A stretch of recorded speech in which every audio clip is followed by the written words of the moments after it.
Okay, so we are going to uh, we're going to talk about how do we find what you're good at. Um, so when we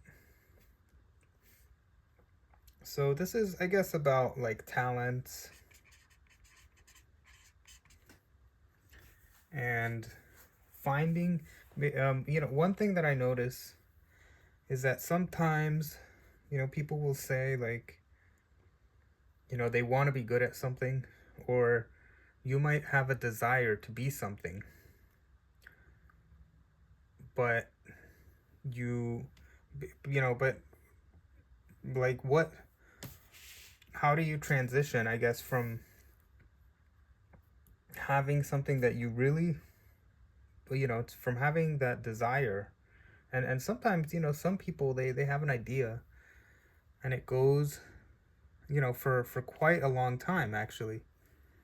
But the question is, or I guess what I'm trying to say is, how do we know, what do you do with that? Because sometimes there's so many variations, but I've seen, sometimes people stumble into a, what, like some people, they're just good at something and it's just random. They didn't really plan it out. And it just kind of happened that they became good at it. Or sometimes, you gain a skill, but, let's say you get a job, and you, a lot of times you didn't pick, like, your first job, right? It's, you're limited by your geography, where you live, and your location, right? Like the jobs that you could possibly do are bound by your circumstances. So, where the geography that you live in, the country, the place that you live in, is going to affect what the market is, and what is, some markets might be based on, the marine or resource, so if you live near an ocean, you're going to have more, um, sort of, ports, and you might have more industries that are related to the ocean, right? Or river. And then you might have others that are more related to tourism, or another geography. And so, that might be more seasonal, because some places, maybe you live near a ski resort, and that's only, it's only in the wintertime, right? So then it's only sometimes when there is, when there are jobs available, or when there's activity. And then there are other things that are more about acquiring resources. Maybe you live in a place where there's oil or lumber. But the point is, this is going to affect. So let's say you live someplace, right? That's going to affect what the market is, and what skills you could potentially use that are marketable, that you could make money with. And so, so let's go back to, when you get a job, like I would think that you get a job, and it's, it's going to be one of, a random, job that you didn't choose, but then you gain that skill. And that skill is something that, it's something that you didn't really plan for it, but you became good at it. And so it's not just, the society, or the environment that affects what you'll be able to do, or what you could possibly do, but this is more talking about marketable skills, I guess. And that's obviously, it's bound by by the economy and the prevailing society. So in that case, you like most people, going back to, finding what you're good at, I guess, in many ways you might not, you might just, whatever it is that's in front of you, you kind of pick, or in some cases you just kind of randomly, you might, especially when you're young, or, you apply. Sometimes you just go for the first job, right, that you see. So you didn't really pick, but it's bound by one of these, depending on where you live. That's going to affect what you're going to be good at. So in that case, your first job and your first skills might be something that you didn't really pick, but what I want to talk about is what happens, like how do you find what you're good at aside from the jobs? But because I'll talk a little bit about marketable skills, which I've done already, but I also want to talk about other skills that outside of that, because in this case, these are skills that are bound by like the economy, right, or the larger economy. But then we have another side, I think, that's more sort of um, individual, or something that you can make up. So there are talents that are specifically, if you want to be a carpenter, okay, that's specifically tied to, something that we use on, as a let's say, something that you use. It has a specific purpose, right? It's not just being a plumber or anything that like is tied to a real world activity that is a reflection of society. But a more individual talent would be like, let's say, acrobatics, right? That's a talent, but it's not really attached. A society doesn't have to have, or dance or anything that's creative, anything that doesn't. It doesn't have to be that way, right? Painting, right? Yeah, society, painting is not essential. It's not, but and not only that, but this offers an opportunity to, because when we're looking at, okay, finding what you're good at, right? Like we want to see, like, what can I be good at? I find this, these two categories, you have this one, which is ones that are based on the economy, and so you kind of shape yourself to adapt to whatever, whatever skills are used, or you could make something different. And in this case, you could invent your own genre. I mean, you could invent like acrobatics. To me, acrobatics is when you're jumping around like a circus or something. I mean, when you think about, there are different, like you could invent your own. When I talk about individual, there's no, I mean, we usually have a list. If I were to make a list of like all the activities, right, or a list of hobbies or something, you could find the main hobbies, but there's no limit to hobbies. So when you're finding what you're good at, I don't want you to just limit yourself to what's already there, whether it's these that are specifically tied to an economic marketable skill, or these that already exist, sort of, like, if you want to become good at tennis, or tennis or golf, right? But what if you want to make up your own game, right? Like these are not the only possible sports. You could make up your own, right? That would be, that's possible. Like I want people to understand that this is a possibility too when you're finding what you're good at.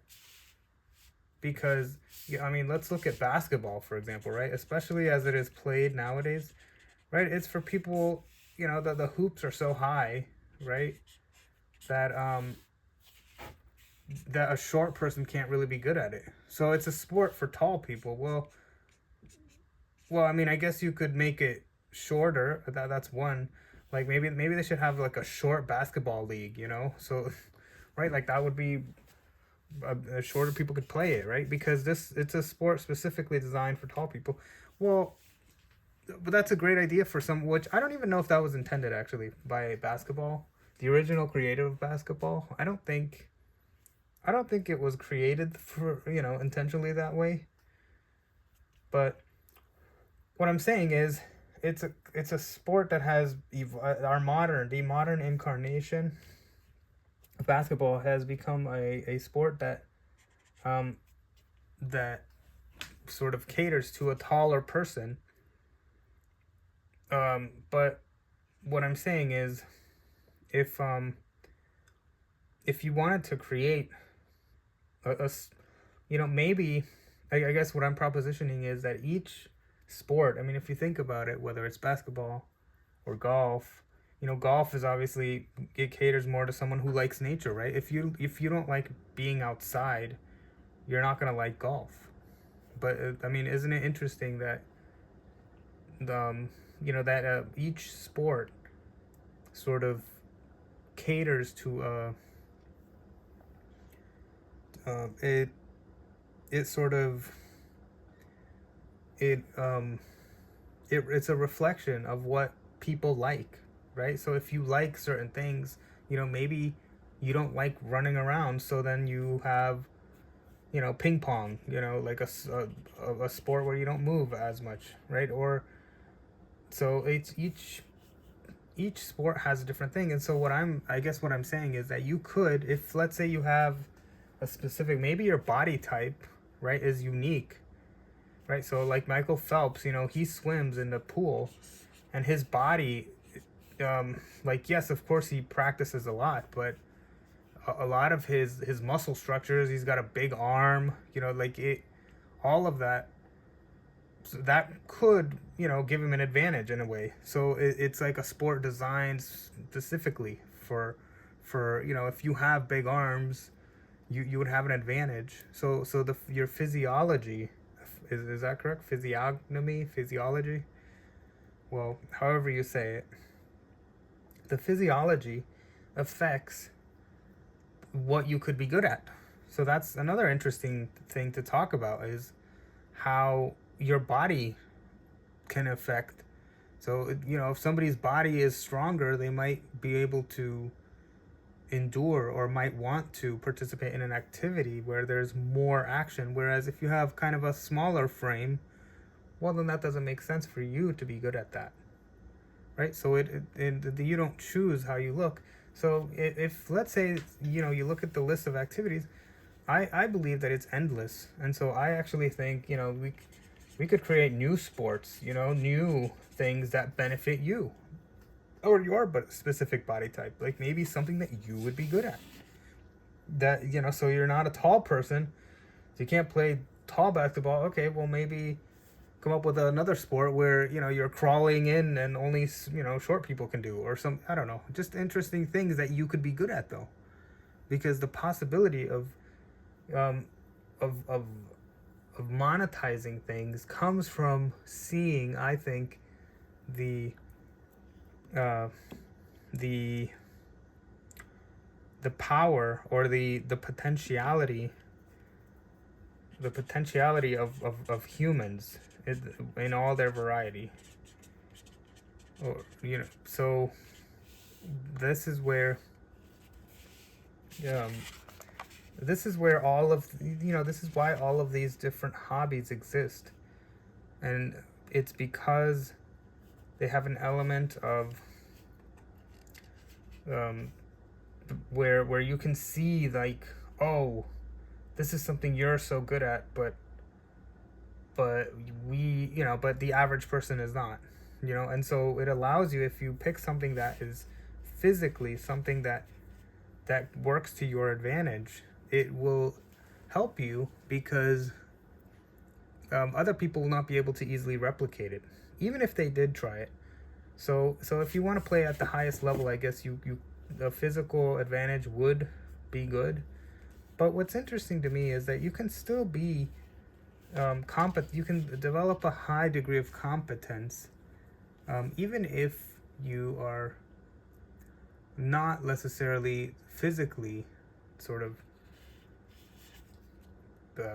if you're not physically designed for a let's say for a hobby or a sport, but be you could still be good at it. And so that's the next thing I guess we could talk about is, when you choose, like, when you're finding what you're good at, you can become good at anything. So, I do believe that as well. You might not be the best ever because you might have limitations, right? Some people, like we said, let's say with swimming, right? Some people might have an advantage because their arms are like longer or something, or maybe and or someone else. But that doesn't mean that you can't be good at swimming. You might be able to do a fair degree of swimming, but you might be able to swim really well. But the difference between pushing the limits, I guess someone might have an advantage according to how their body or their mind works too. Because there's also in some activities, so we're talking about physical. It's interesting that I didn't plan on talking about physical things, but I guess it applies as well. But also really the mental. There are differences. So somebody might have a physical advantage, but maybe someone else is kind of craftier or more creative with the way that they use it. Then that's a mental thing. And so sometimes that's the combination. Someone sort of the combination of the mental aspect. And I guess for a game like, let's say, chess or something, where there's more of a mental side to it. So there, it's an activity that where you're thinking ahead, you're using memorizing, you're using analysis, you're thinking ahead, and so that might sort of the same principle of that we see in physicality is also used in mental skills.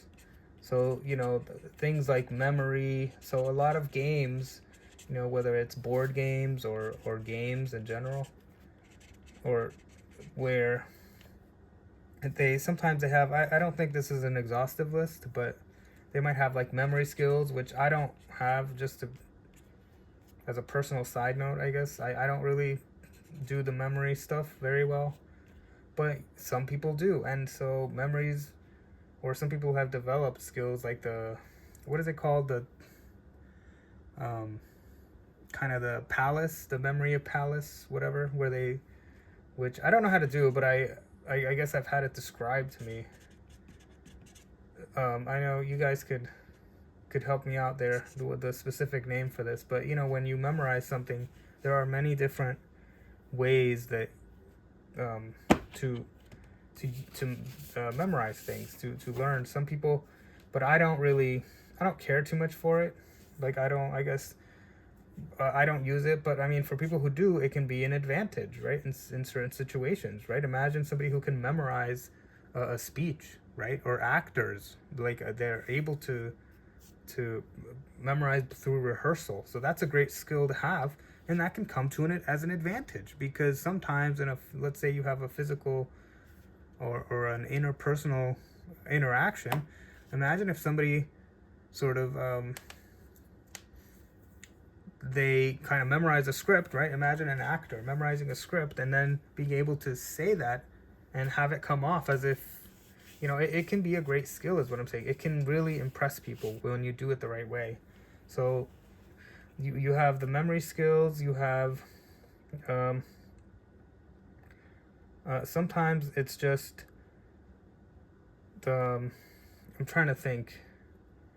So I mean, the mental skills that are used, I can't remember. What was the other one? Geesh. Okay, speaking of memory. Well, maybe it'll come back to me. But the point I'm trying to make is the our mental skills can be of different kinds. Because for some people, for example, it could be writing is a skill too. See, it's a separate skill. Or being able to communicate, right? Speaking skills, I guess, right? The ability to speak and sound. Some people, they might not have memory or writing. They might be horrible writers, but they can talk and they sound smart, or they are smart, I guess. Like some people have that a gift of speech, right? And so writing is another skill that could be used. And like these combinations, I guess another one would be perhaps you could have sort of I don't know how to describe it. Some of these, like I guess the ability to to idea making, I guess, if you want, so you might have a skill where you've developed the idea of how to come up with ideas, how to connect things together. Some people are good at seeing. I think it was Steve Jobs. A lot of people think that he was very good at connecting the dots. Like some people, they can see a situation and can just put things together and in ways that most people don't usually think. And it's completely random, right? But some people are good at that. Some people are good at remixing. Some people are good at creating original content, right? No matter what it is, whether it's music or writing. And then some people are good at remixing content. So let me make that distinction, just because people who make original content, they're able to make songs and come up with new varieties of one thing, and their brain is built to, from scratch, create things. And that's, I believe that this is a mental skill. And it's a mental skill that is not, for some reason, it's not being taught nowadays. I don't understand it, but I'm just telling you, there are people who have this ability to create new genres, new music, new writings, new whatever, anything. They can create new things out of nothing. And then you have other people who are remixers, what I call remixers. So there's original versus remixers. And oftentimes in our society, they don't understand each other, okay? So like these people don't understand these people. So the remixers, they think that everyone is a remixer for some reason. And the original people, I mean, I guess they can tell that there are people who just copy, right? But sometimes they don't quite understand why or how this happens. And so really, I don't necessarily think one is better than the other, to be honest with you, because they can both obviously be successful.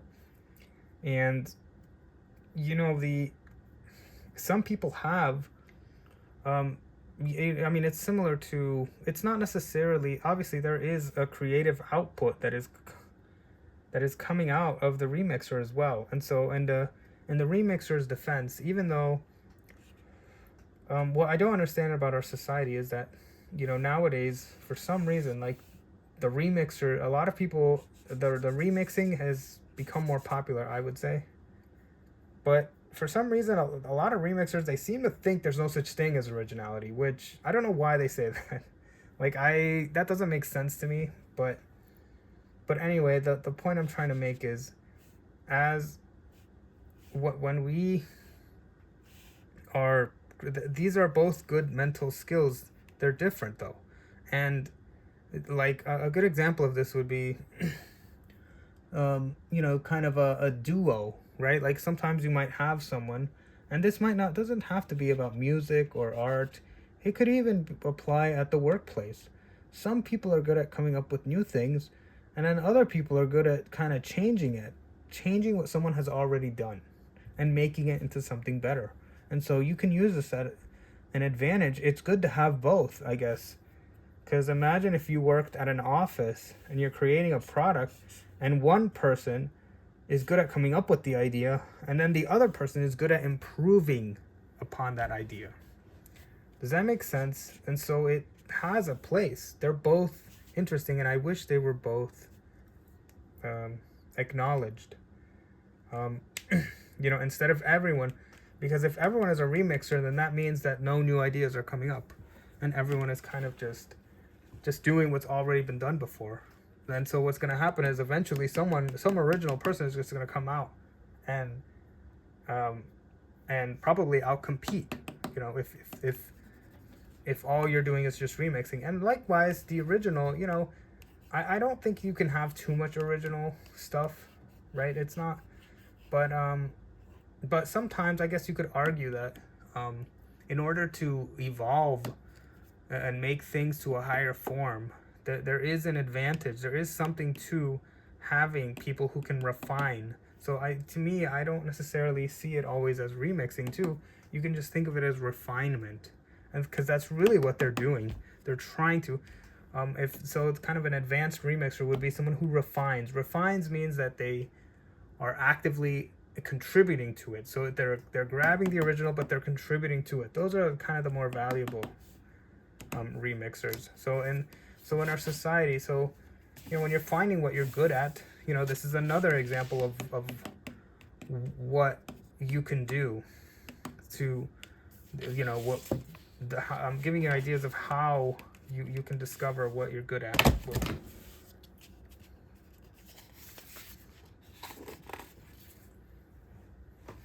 Okay, now, I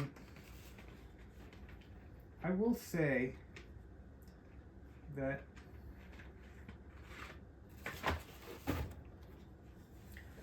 in our economy, most things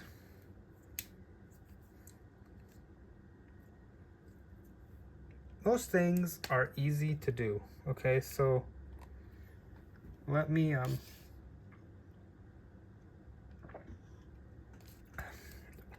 so what I mean by this,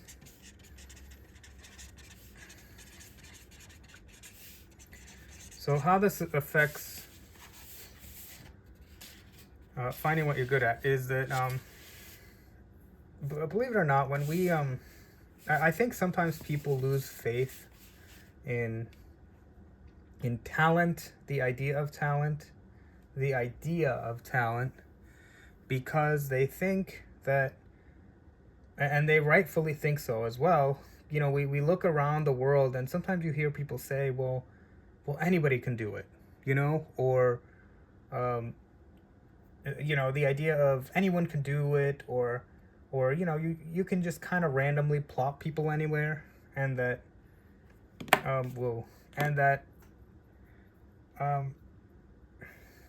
maybe I should change this to maybe many instead of most, because a lot, it might not be most, but many, or well, in our economy it's probably most, but what I'm saying is, when you see, in today's world, we have talk of how, oftentimes you might feel like people sort of have a position that they don't deserve, maybe, or that they're not necessarily good at, or they're not the best person, but they still have the position, right? And so in our economy, there's always going to be that randomness where, and I would say that, and the reason why you might say, well, why is the best suited person not in that position?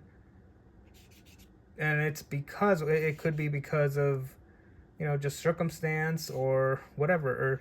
But the thing is, I think the reason why is because many things are easy to do. So like there are some jobs in our economy that anybody can do, or the average person could do. So it doesn't matter who fills it. It doesn't have to be the best person. It can be anybody, right? Like working a job. I mean, let's say you're a greeter, or let's say you're maybe working at a fast food place, right? And then you're at a fast food, right? They sell cheeseburgers, and your job is just to say hi to people, or clean a little bit. Those are things that anybody can do, right? Anybody.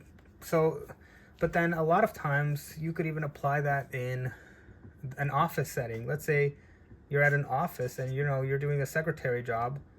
Well, a lot of it is automated. So really it's just a matter of clicking, on a computer, with a mouse and keyboard, and it might not necessarily be, it's something that anybody can do. And even though, it might be at a hospital, or it might be at a, some professionals, any other professional setting, and still,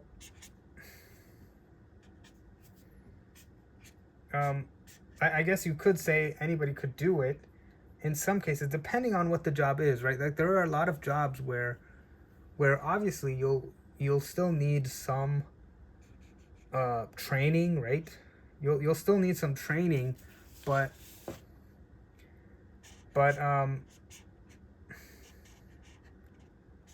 you'll need some training, but it's kind of a training that anybody can do. And so our economy, I feel like a lot of jobs, they have kind of positions, right? And I would say, depending on the job, all of the positions could be like this, where it's not particularly hard to do, like, and so you're not really using physical or mental abilities. You don't need talent to do it.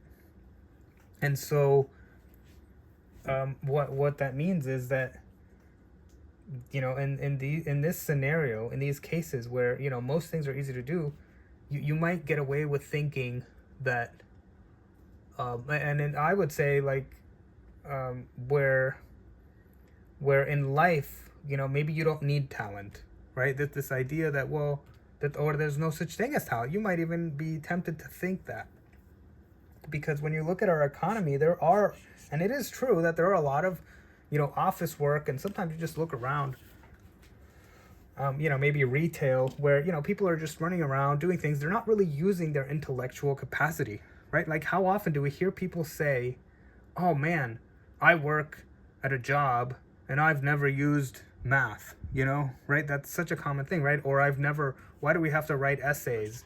Like, I work at you could have someone who works and at a professional setting, and they don't have to write essays, right? And then or even if they do, they could just copy and paste something that's already been done, because most things in an industry have already been done. So it's not even required that you write an essay, right? Or we don't need to use math, right? When you're working retail or your average work.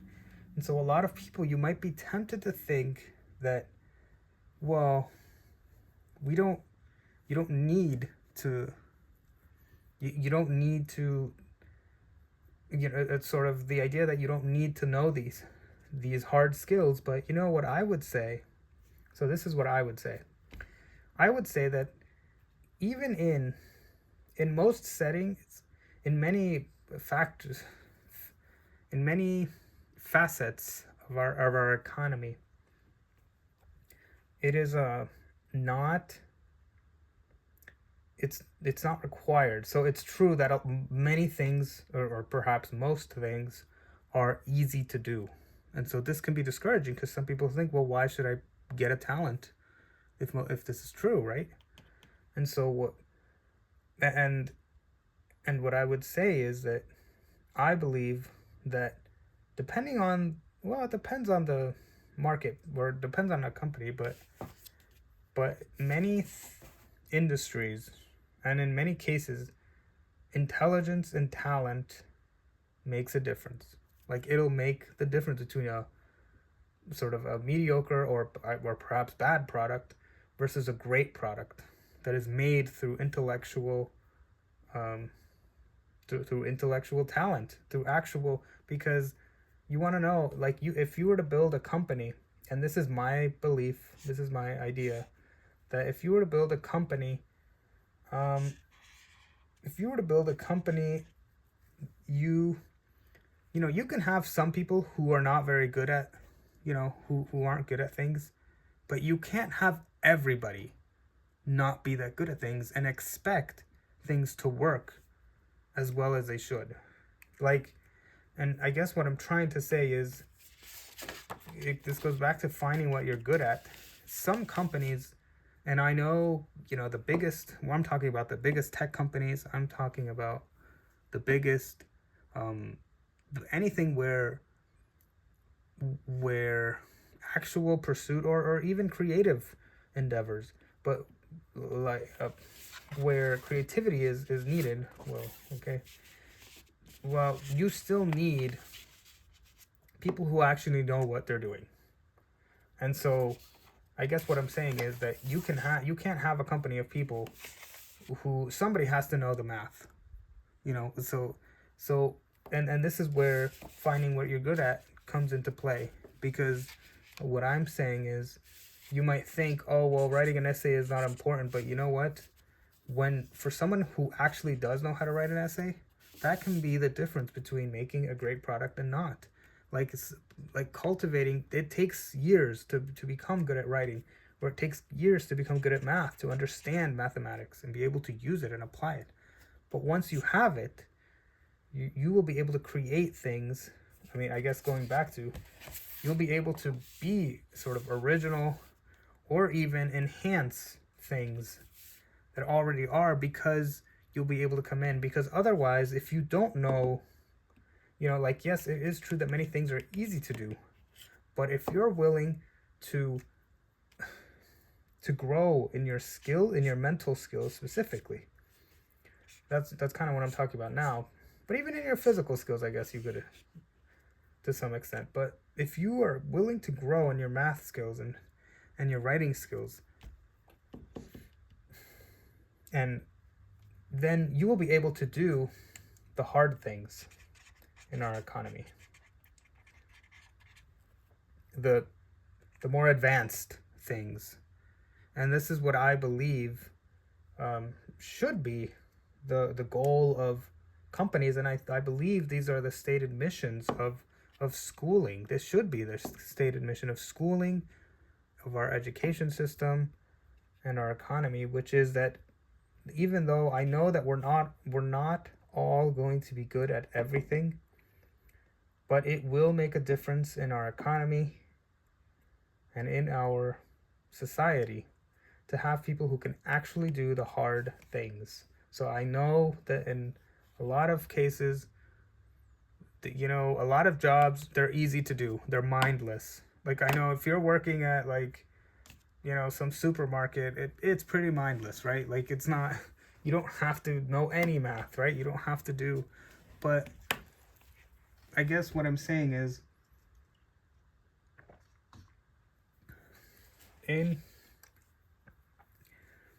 there is still value in doing hard things, in learning the hard things. And when you become good at it, this is part of part of what part of the journey that you are going to go on when you're trying to find what you're good at. Okay?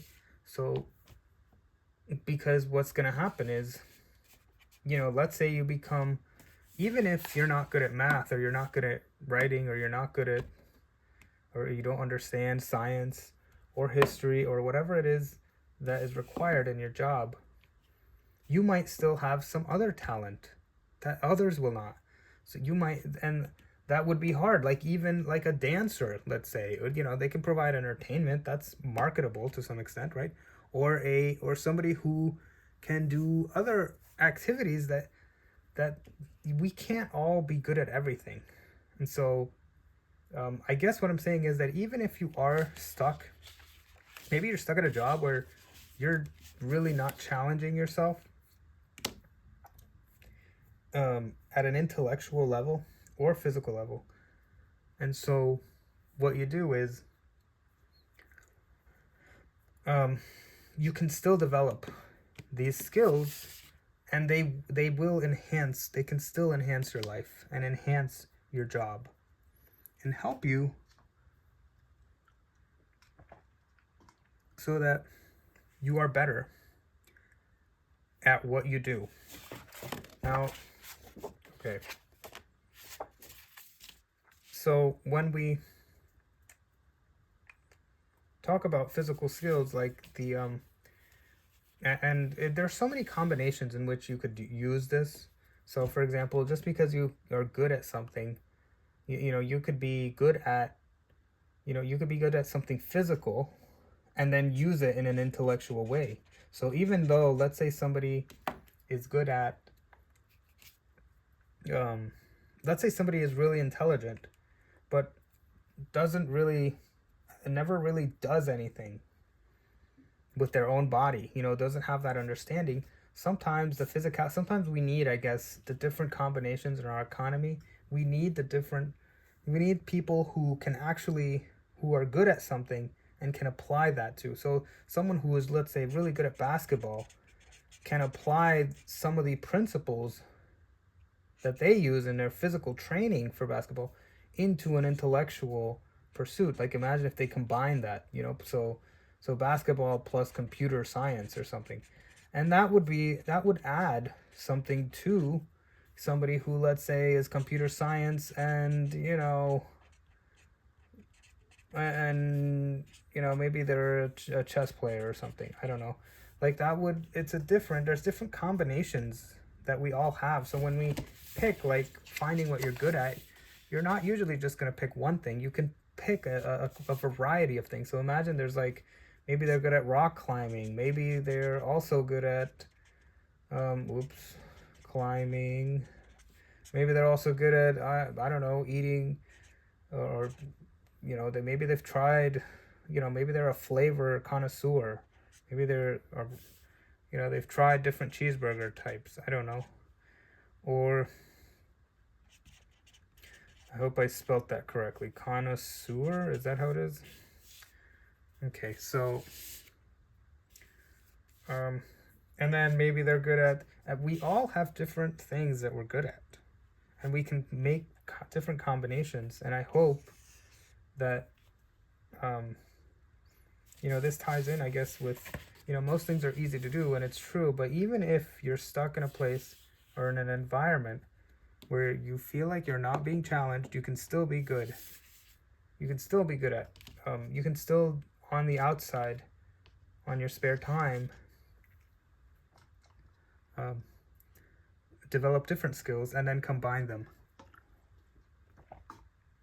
with your career skills. Now,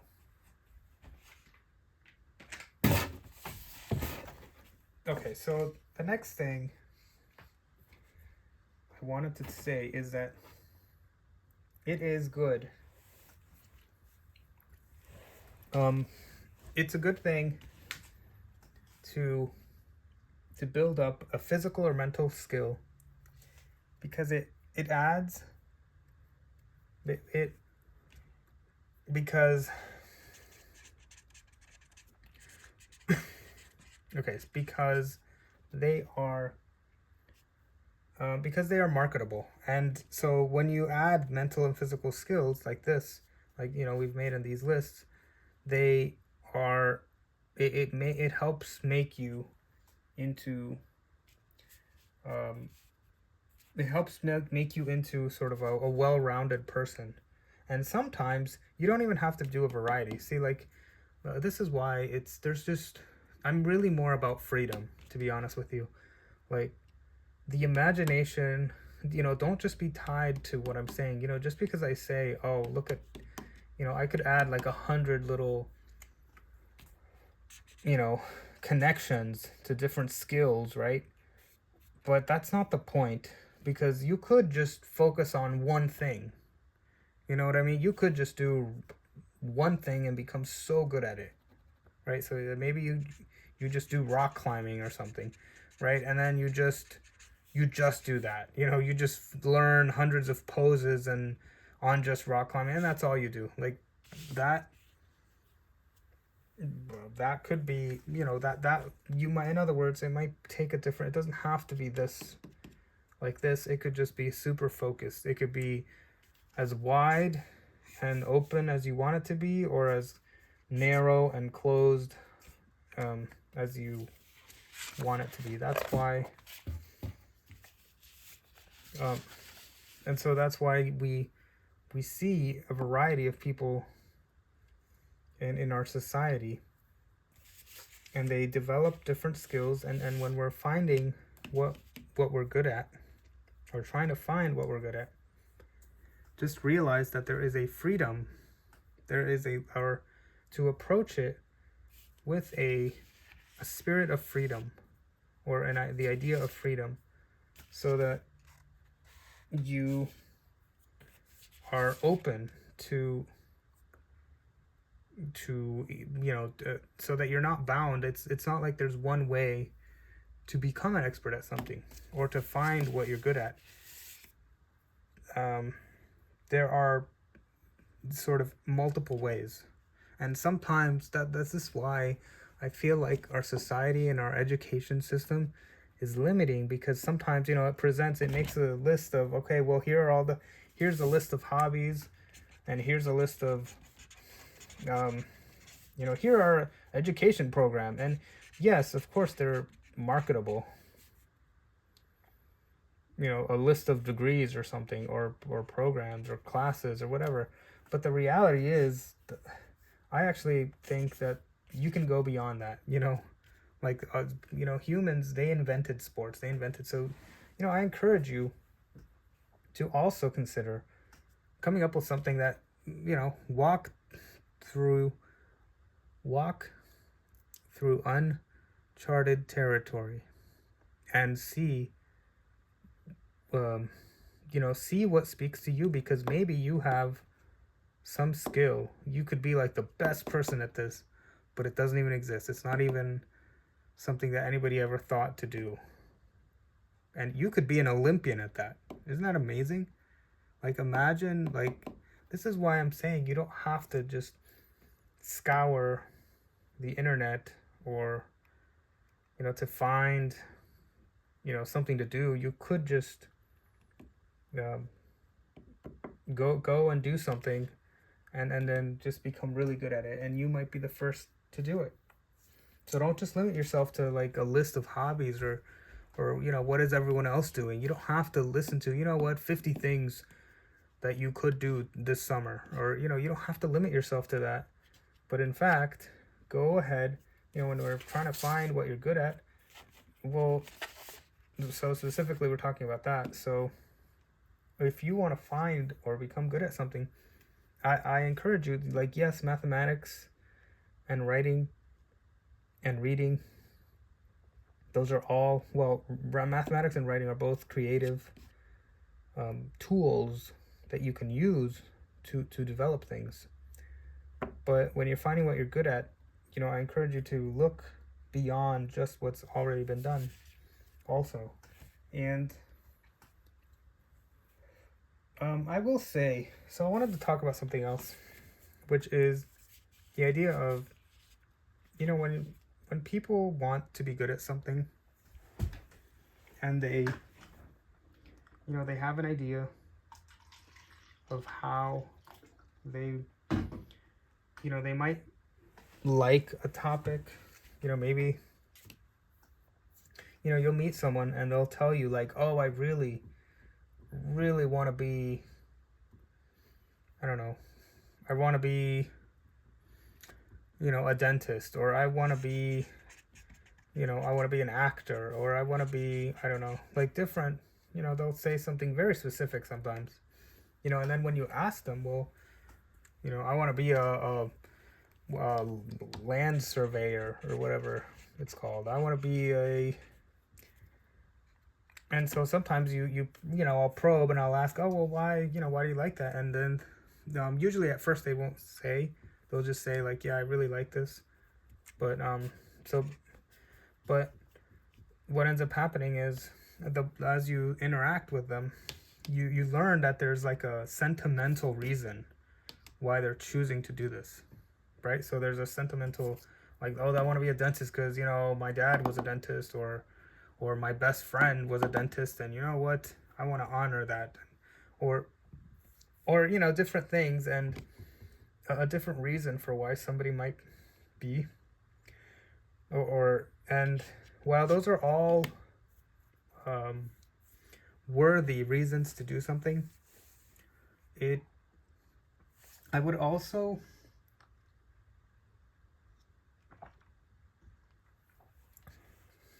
look and consider that you want to be careful, because sometimes you meet people, and I don't want to be the one to pass judgment, I guess, because like right now I'm not passing judgment on anyone specifically, but sometimes you see someone and they say something, and you just think to yourself, well, I don't, I understand, like, somebody might say, like,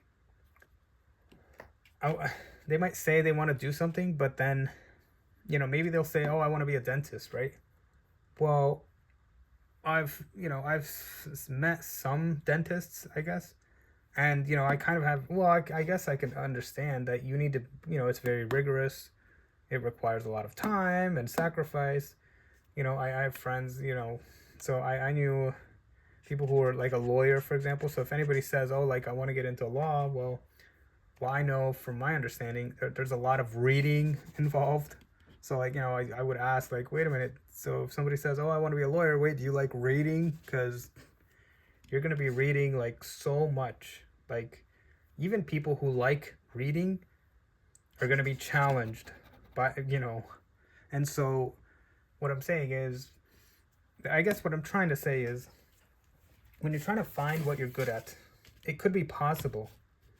And I would have you consider that maybe you might have some level of a slight level of delusion.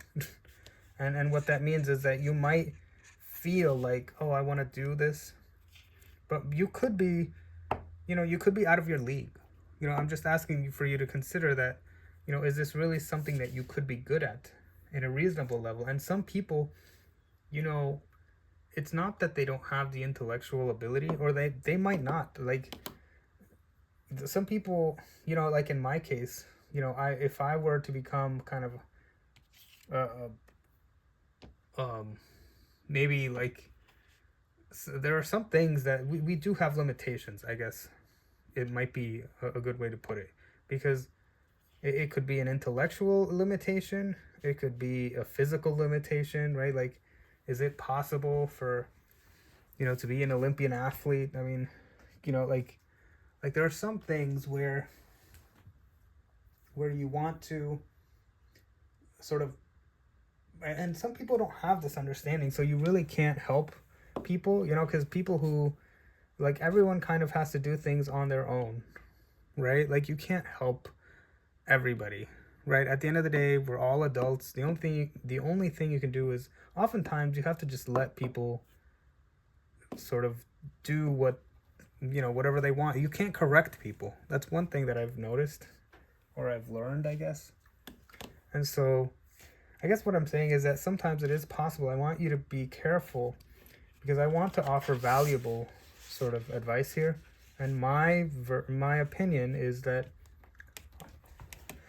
if you want to find what you're good at, be careful not to be delusional. Like, be open-minded enough to realize, you know what? I'm not good at this. Or I'm not smart enough to do this. Or I'm not willing to do this. Like sometimes you might have an idea that you want to be good at something. But then when you actually do it, you might realize, oh, I really don't like this. So, or you might realize this is too hard, or this is too boring, or this is too, because there are some um, there are some sort of activities that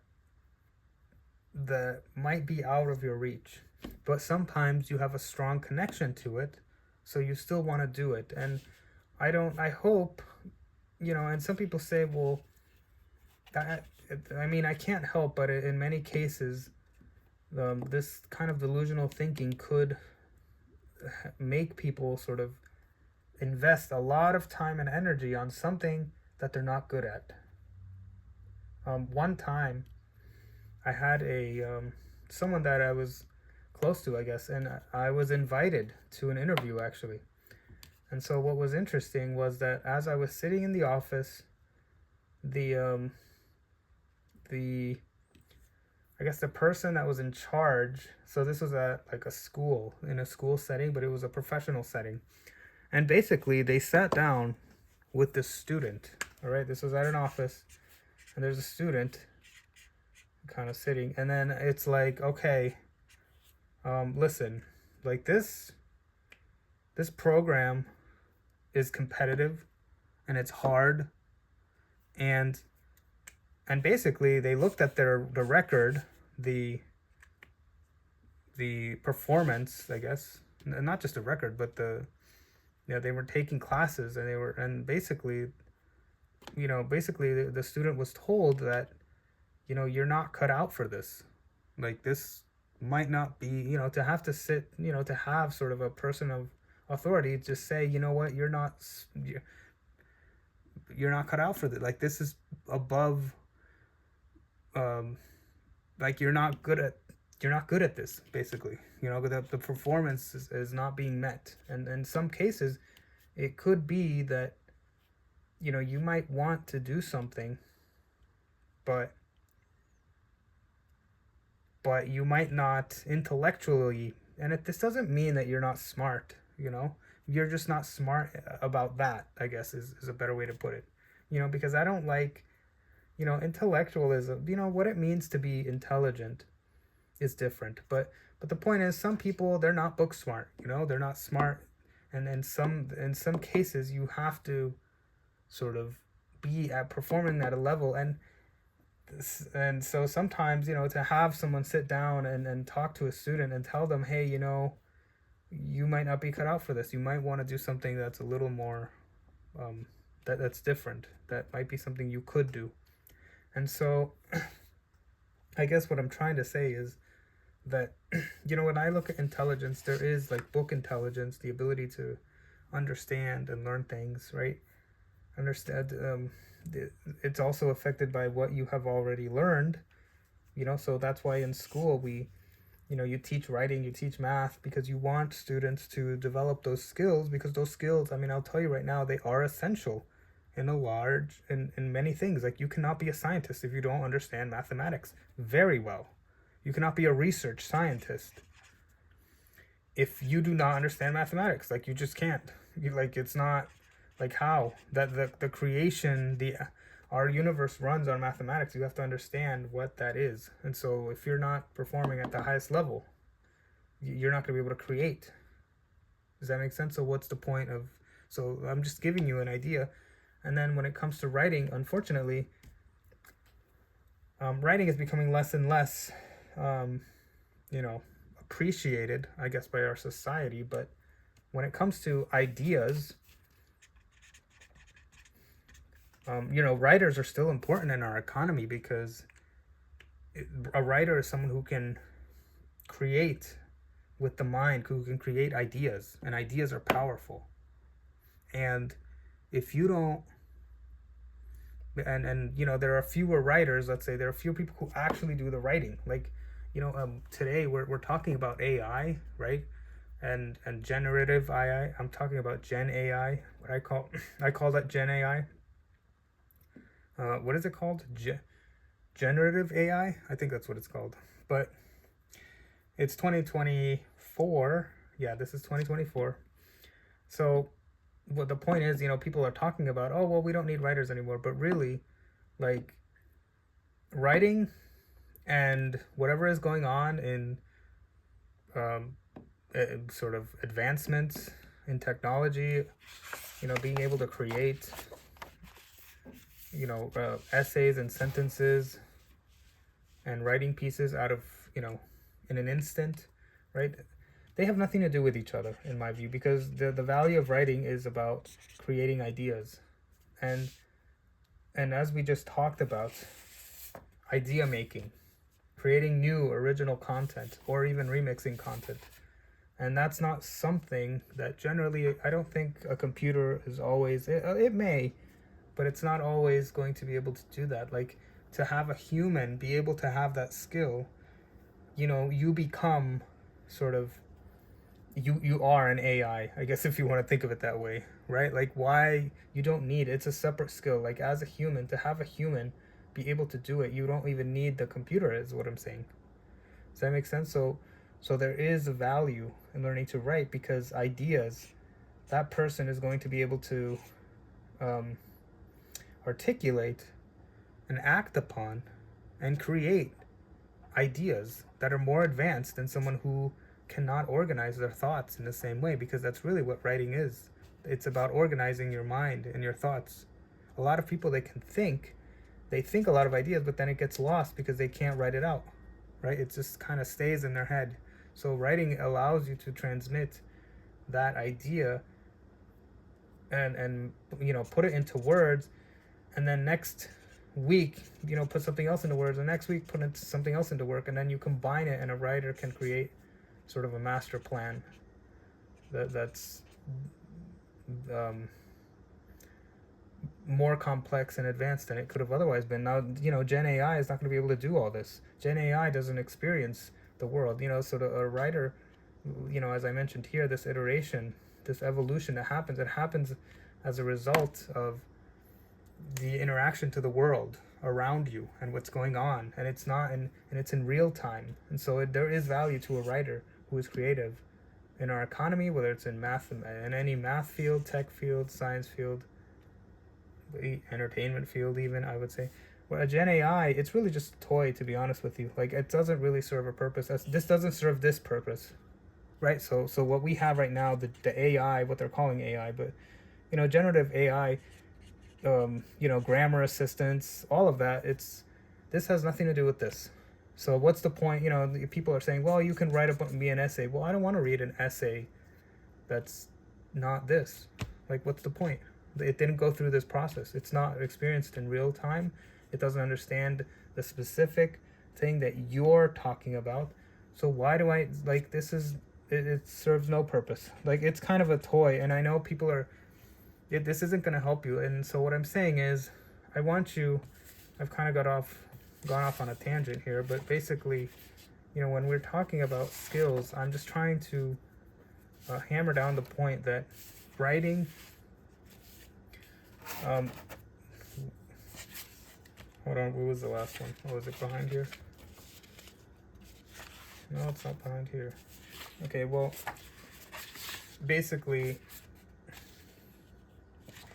I wanted to say, I can't remember, was it here? Yeah, I think it's this one. Okay, so the idea of, that's just one. Oh, yeah, the mathematics and the writing, how, it is needed, is what I'm saying, in certain fields. And so I don't want you to think that it's not. Okay, so math and writing are things that cannot be, for a human anyway, a human that knows math and writing is powerful. Okay? If you don't have to know both. If you know one or the other or both, it doesn't matter. But what I'm saying is that generative AI is not going to be able to help in this regard, because the creativity and being on the ground and observing and not to mention the cost. I mean, it's free. Do you know what I mean? Like, how much does it cost to run a computer like this that doesn't even do what a human can do? And a human, all you have to do is just feed them. Like, it's literally free. Like, it's almost free. If you just give a human housing, I know companies that give humans housing, and like, that's all they need. Humans, they just need a little bit of social interaction, maybe some housing, and that's it. That's super cheap. Like, I don't understand. You don't need to spend billions of dollars on a computer to do something that you could just grab 50 intelligent young people and just feed them and clothe them and engage with them a little bit. It's so much cheaper. And this is why I'm saying it's powerful. And not only is it cheaper, it's better. So you don't need this. But anyway, it still has its place. Don't get me wrong. It's interesting to see the advancements, and of course it's exciting to see what happens. But I just want to stress, from an educational standpoint, I want people to know that different, it's still valuable for a human to be able to do math and writing on their own. That's what I'm saying. Like, it's still valuable. It's not something that sort of is being replaced or out of mode, and of course it's just more, I mean, as I said, it's cheaper. So it's always going to be an advantage from my point of view. So this has its place. Don't get me wrong. Generative AI has its economic, it'll have its place. But I'm just trying to say, for finding what you're good at, these are still things you want to be good at. That's what I'm saying. And for those who are willing to, or have the intellectual capacity, or want to be able to pursue math and writing, I encourage you to do so. Now, the other thing is that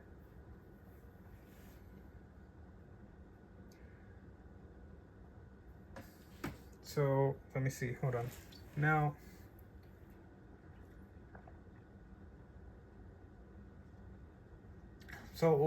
okay, so an interesting thing that I thought is, you can be really smart. You could have a smart person, right? And they could be super smart. And have you ever heard, like, people, like, I guess the expression, you're too smart for your own good, or whatever? And this is something that, you might hear. You're too smart for your own good, or and what that means is the idea that, you could be super smart, and you could have someone that is super smart, um, and never goes to college, and works at a job that's super easy, requires no, and yet they still have the intellect. They still, were super smart in high school, and they were super smart everywhere else, and they still continue to learn. And I just wanted to point out how sometimes, when you're finding what you're good at, it doesn't match. Like, sometimes people's lives don't match their, I guess, their capacity, but that's okay, right? Hopefully, though, thankfully, we live in an economy that allows for freedom and allows for.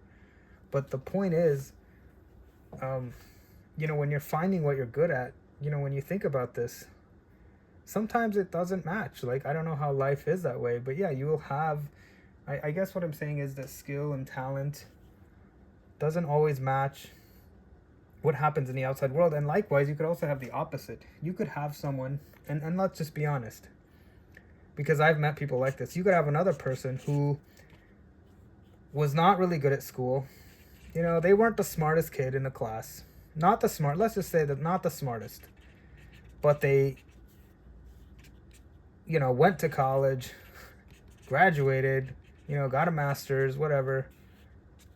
And they, they're not the brightest. They're not, they're not good writers. They're not good mathematicians. But yet, I guess what I would say is that you might be one of these, you might be these, or you might, be some other combination. But if you are, let's say, and just be honest, like, if you are someone who maybe you don't feel like you're the smartest person, and I've talked to people like this where they'll say, I was never really the smartest person. I was never, in fact, they don't even like. But, you might think, like, what is the advice for people who are not intellectual powerhouses, who they're not good at coming up with ideas. Let's say they're not good at, the creation. They're not good at so then, how does this apply, right? Because sometimes you might be tempted in thinking, or you might think that maybe, like, how is this talk that I'm giving right now, how is this going to be useful to someone? Let's say, when I'm saying, hey, find what you're good at. Well, somebody might say, well, what if I'm not good at anything, right? Like, maybe somebody, they might go through the motions, they might do everything, but they might still intrinsically feel like, what, I'm not that smart. And they, sometimes people tell me that just straight up. And what I would say, and this is from my estimation, my view is that, I've met people who are wildly successful. I'll give you this. So I've given this example of the guy who, of someone who didn't go to college, work a menial job that's doesn't require intellect at all, and yet they might be a super genius in some way. They might have extraordinary math and writing abilities. But then you might have the other case scenario. This is scenario 1, 2, where I've also met people, and it's just kind of interesting, who are successful, who are very successful. I'll just say like that. Very successful, and they've never read a book in their life. Right? So look, never read a book in their life. Let's add that one. Never read a book in their life. And they tell me that. And they've never read a book in their life. They can barely talk, and so you might think, and they rely on other people, of course, to tell them, but maybe they're good at that. And what I'm trying to say is, and you might say, well, how can someone who's never read a book be so successful? I've described them as successful, right? So this is kind of the same. I guess this might be a different category. I don't know. But the point is, and this is my theory and my advice, I guess. If you're listening to this video is for everybody. It's for the overachievers. It's for the smart. It's for those who perhaps, might not be as creative. Maybe you're not creative at all. Maybe you're not. Maybe you weren't good at math or English. Maybe you never learned a skill. Maybe it's possible that you might have learned the skills. Because I think a lot of people who are might have learned, people who might are not good at math, some of them, I actually believe that it could just be that you just never learned it properly. I have that. But of course, I'm willing to accept that some people might not ever, they might not have the patience, because there is some level of patience that you need. You might not have the patience to deal with mathematics or to deal with writing. And so, but for all these reasons, you can still, let me get back to this person. So, even if, because like I said, I've met many successful people who are not intellectual at all, anti-intellectual. But you know what? And my advice, I guess what I'm trying to say is that if you're in this category, you know what? It doesn't make you better or worse. In fact, you could still make a lot of money and you could still be very successful. And the reality is that, and I want you to, and this is what I'm trying to say, is that you can still, just because you're not good at the intellectual stuff, right? I talked about all this.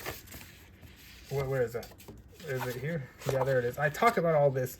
This is, I know the majority of you, this does not apply to you. You're probably not interested. You probably have no idea. Like the writing stuff, the advanced mathematics. Where's the research scientist? Yeah, the research. How many people are going to be research scientists, right? Not a lot. Well, but you know what? You don't need to be successful or to make a lot of money.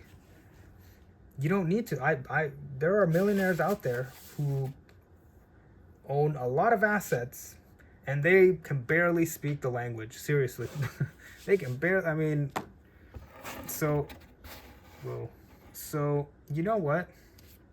So my advice, I guess, is, what do you do? How do I find what I'm good at if I'm not good at these advanced, and do I have to be good at the advanced things? And I'm saying no. Like, yes, it can be useful, but you know what? What I would say is, what I would say is that there is some intellect that everyone has. So this person, even if they've never read a book, even if you're not the traditional, maybe you never read a book, you were a high school dropout, you didn't even go to college, you didn't even get a high school degree, you got a GED maybe, you didn't even go to college, forget about college, you're a high school dropout. But you know what? Oh, let me see, you guys can see this. Okay. But you know what? You could still be, do you know that you could still be a millionaire? You could still be multi-successful. And I guess what I'm saying is, you know what? When you're finding what you're good at, I find that intelligence is not just book smarts, but it can also be sort of the ability to bring things together. The ability to surround yourself with people who know more than you, or and can help you out, or develop some skill. There's something. This is why I really believe this talk is for everybody. Develop anything that you could be good at. It doesn't have to be an intellectual thing. It can, when you're finding what you're good at, we've talked about having delusions and wanting to be something that you're not, but let's talk about something that everybody can do, I think. And that is be good at something that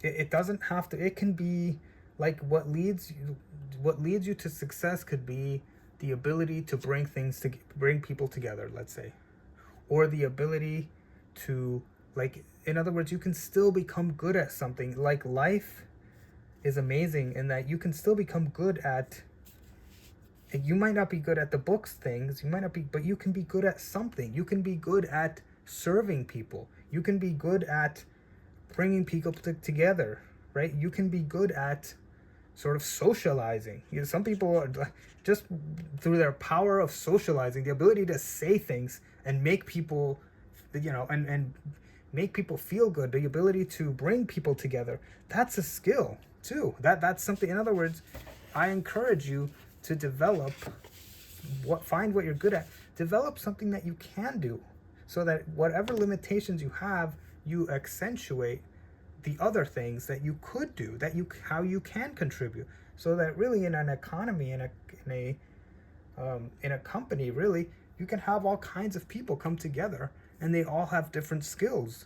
It doesn't have to be, we don't have to all, well, in some industries, there may be certain requirements that everyone has to have, but what I'm saying is that just because you have not, you can always find something, you can always become a master and become good at something, even if you were illiterate. I really believe, you could do something amazing, and then what you do with that is that you can monetize that, right? Like a lot of, you can monetize, a performance, right? Like any skill, anything that, going back to, I guess, acrobatics or something, or going back to, a drawer, even drawing, if you think about it, like for a long time, drawing didn't really have a market like nowadays. I mean, nowadays we pay artists, but for history, right? Drawing was not really useful a lot of times, and it wasn't marketable in most cases. So, but it was monetizable. People would always still pay for someone to draw, right? And you have these kind of sketch artists who can quickly. So these are, what I'm saying is that even if you're not good at the intellectual stuff, or you're not good at the, idea making or any of this, you can still like find something that you can be good at and then monetize that, and then people can pay you to admire the things that you do. So if you are, even if you're not the smartest, even if you've never read a book in your life, and you know what, there's not enough time for you to do it now, you can still become good at something that can be monetizable. You can still be good at, I don't know, like something that, because the reality is it could be, you could be really good at video games. You could be really good at anything that because the reality is the brain, the one thing that I think all humans share is that all humans, if you're capable of speaking in complete sentences, and I mean, the reality is, I think we underrate ourselves, and our our brain is designed, it wants to learn, it wants to become an expert. And so I encourage you, when finding what you're good at, like really, you can be, if you follow a direction and stay enough times, your body and your mind will kind of mold itself into whatever activity body and mind molds itself to whatever activity you do. Molds itself, so it surrounds itself. And so whatever you do in your activity, you're going to become amazing at it. And in that sense, that is an expression of intelligence. So you will be intelligent. You might not be book smart. You might not be reading smart. You might not be writing smart. You might not be math smart. But you don't have to be that, because intellectualism can express itself in different ways. And I believe that even like, because I've met, people who are high school dropouts who are extraordinary people, but they've never read a book in their life, nothing, and yet, and I really do believe they do have intelligences. It's just that it's not kind of the obvious ones. It's something that when your performance, your ability to, sometimes it could be just the ability to just show up, and the ability to just to work hard, and that could be that's a skill right there, believe it or not. Most people aren't willing to sacrifice and go the distance. That could be your skill. That's worth more than anything. They could be worth, and that could be, like I said, any activity that you do, and the mental sort of grit, the ability to hold down and do something. Your body and mind will become better at it, and that is, to me, an expression of intelligence. I've said that already. So what you do is an expression of intelligence. So really, I'm kind of expanding upon the definition of what we would traditionally call intelligence, because really, when you start doing something, your brain wants to be creative with it. So the more you do something, the more you participate in an activity, the more you'll start changing things and trying to figure out. So really, I guess what I'm saying is having sort of a willingness and also a good heart in willing to, a good heart to accept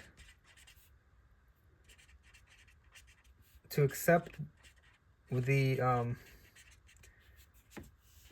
whatever comes from whatever activity that you're doing. This is what I think will help. So as long as you are sort of paying attention and you are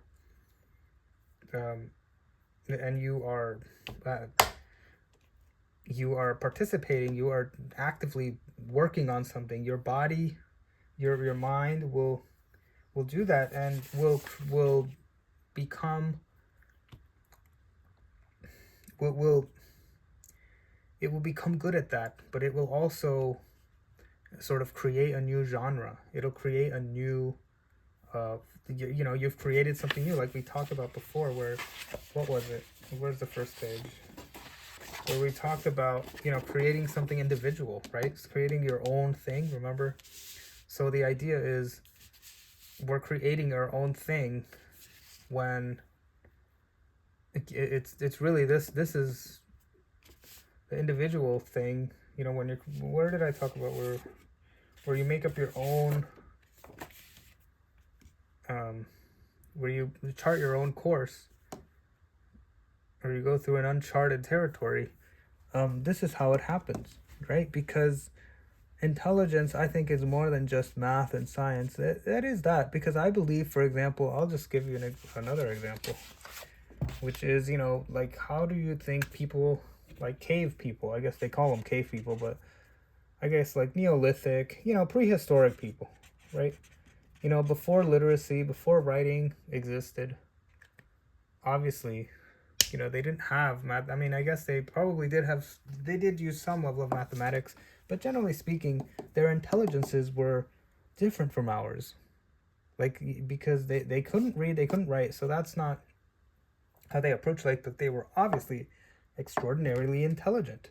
And I know a lot of people might wonder, how can I say that? Because we often really intelligent, because I don't think intelligence is actually bound by, you don't have to read a book to be intelligent. And so what I mean is that, back in, I guess an example of how this would be expressed would be is, let's say you had a society and they lived in a wood, and they live in a certain neighborhood in the woods, and they could identify, plants. Sometimes we can see some evidence in this in some people who are non-traditional, who live in the outskirts of, and we don't see this as much today now because our world is connected, but essentially the way, and this is my theory, I guess, is the way that prehistoric people lived before the time of advancements and books and all this, is they were still intelligent in other ways. They were able to, for example, sense the world and hear things and observe and make note of that in different ways, in more advanced ways than we can do it, because we're not used to. I mean, I guess the analogy, I guess, would be similar to how, how in Chinese, when they have the different tones, the way that they speak, and most outsiders, they can't hear it, at least not at first, but it's kind of the same thing. Like, prehistoric people, they had intelligences based on how they could see and smell, and they could sense. Their sensory experience was completely more advanced than ours, and so they used their intellect just in different ways. And I'm using this as an example to go back to what I was saying before about, is it on this page? Yeah, or no, where is it? To talk about, again, whoever you are, whether you might think that, oh, I'm not maybe you think you're not intellectual, but you know what? I mean, I'm saying a prehistoric cave person could have been was intelligent in their own way, is what I'm saying. Intelligence is not something like sometimes, I kind of feel sad because sometimes, well, not really sad, but like, sometimes I've the reality is I wish that I could tell everyone that you are intelligent in your own way. Because of course, if prehistoric people were intelligent, you don't need intelligence is not about reading. For some reason, there are some people who seem to think that the more you read, the more smarter you are. No, it's not. Intelligence is an expression of your activity, and it comes from, what did I say before? An expression of intelligence is your activity. Yeah, your activity and your advancements, you become more and more advanced. Anything that anything that is sophisticated is an expression of intelligence. And sophistication means anything that is advanced. So like if you are able to sense, like I read about how there were some people who lived in the Arctic, and they had like 20 different words for snow. That's an example of how intellect can work, outside of language or books or writing, that they were able to perceive the world in ways that we do not. And that's intelligence. That's an expression of intelligence, of extraordinary. And I think that it's something that I it's based on this. Maybe this could be a whole other topic, but basically based on this, I hope that all humans, all people, people watching this video, like the people watching this video, right? I hope that you can take hope or take comfort in knowing that intellectualism is not just bounded by our institutions or degrees that you have or how many books you've read. It's not about that.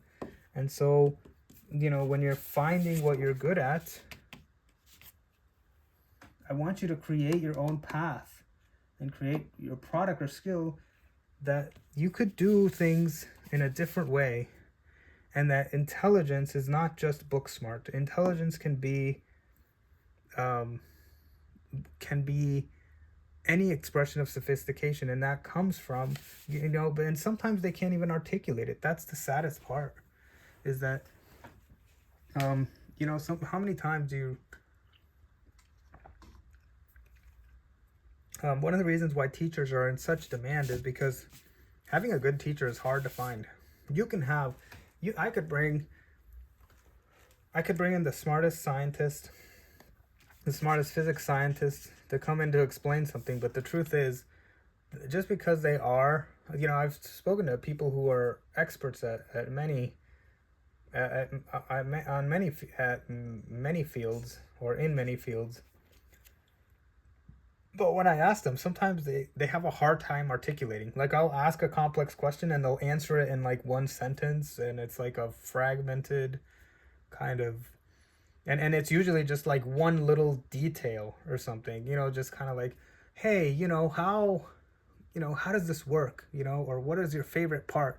And they'll say something like, oh, I just like the way it smells, or it's like, and when you what I'm saying is that the average person cannot even articulate, even when they're really smart, why it is that they are, why it is that they do what they do, or how it is what they do. So really, it's the same.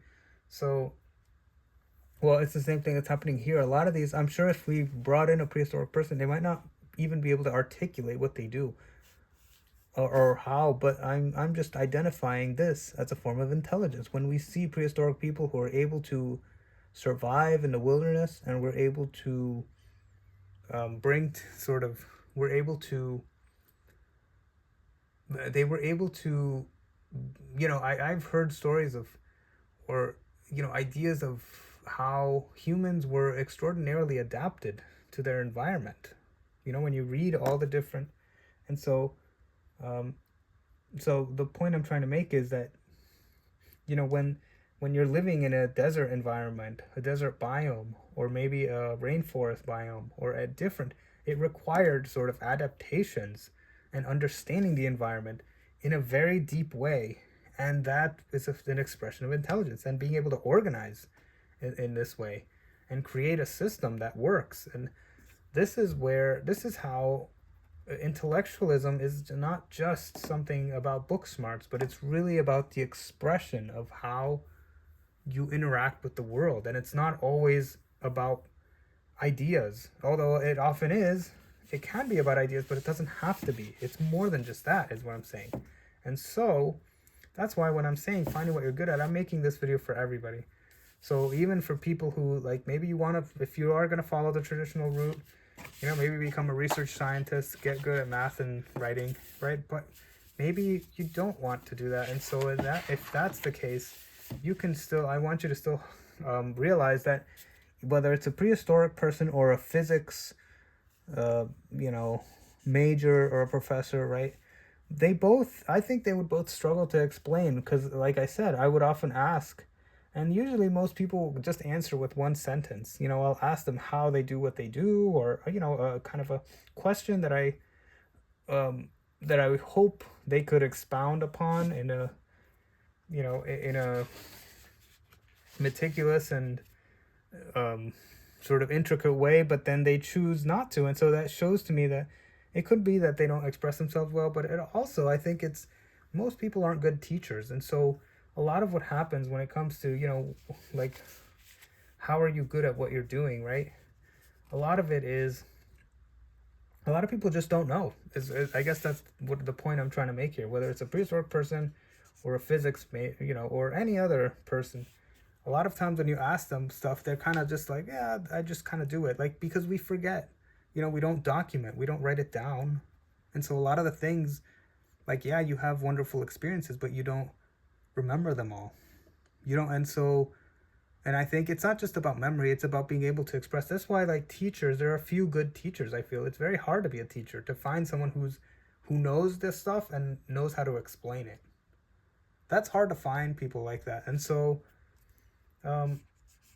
but like so yeah, so that, I guess what I'm trying to say is that, you know, when we're saying finding what you're good at, you know, most people, like, how do you become good at something?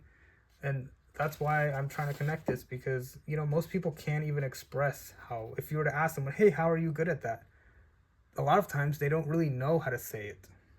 And so I think that can help us with the answer to this, because really I'm trying to encourage you to realize that, hey, you know what, I'm going to go in a direction, I'm going to create my own path and do something, and my mind and body, okay, is going to help me. Okay, so I want you to realize that, hey, you know what, I'm gonna find something that I'm good at, and that is a form of intellectualism. That is, you are using your mind and body to, you are using it in a creative way, or you are using it, I guess what I'm saying is that you are participating in the human experience of what it means to be good at something, you know. And that's something that I hope I was able to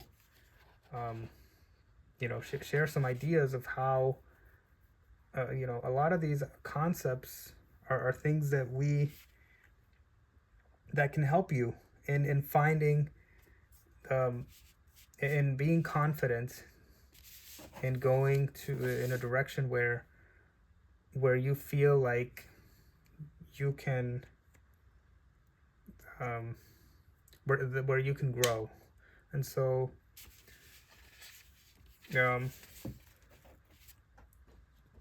so anyway, thank you for joining me here.